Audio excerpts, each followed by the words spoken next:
ډاکټر صاحب سبا له اختر دی او د ټولو خلکو به چوټي وي، نو آیا د مسافرو به هم چوټي وي او که نه؟ زما بچی داسې سوال دی وکړه لکه سړی چې په نوې پرخر باندې چاله مالګه ودوړی.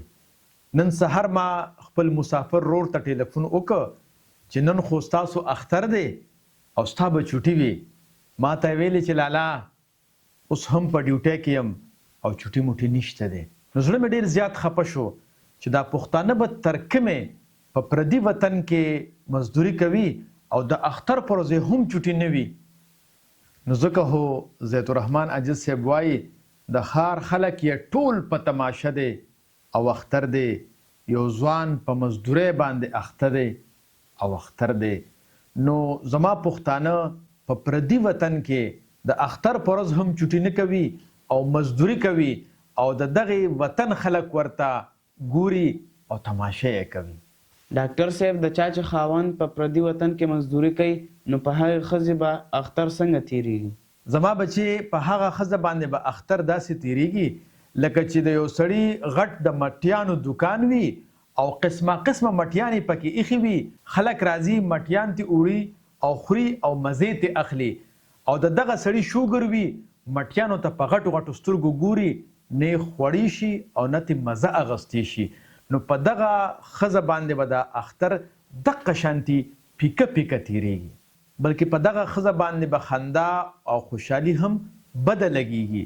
نو ځکه خو زیت الرحمن عاجز صاحب وایي د کلي خلک یو بل سره خاندي خوشحالیږي. ما سر ایښې د کور په دروازه دی او اختر دی او زما د مسافر لالي به خدایه څنګه حال وي، بانډه مې زړه په دغه تلوسه دی او اختر دی.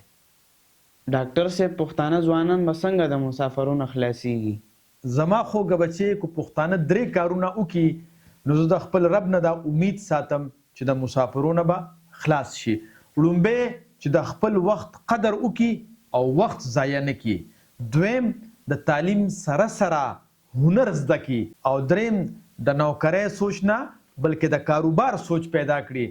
نو دوی به هله په پردي وطن کې د مزدورونه خلاص شي، بلکې دې سره چې ښه تعلیم وي، ښه هنر وي او ښه کاروبار وي نو دوی به بیا دغه وطن ته د مزدورۍ دپاره نه بلکې د کاروبار دپاره ځي او کله کله به د چکر دپاره هم ځي.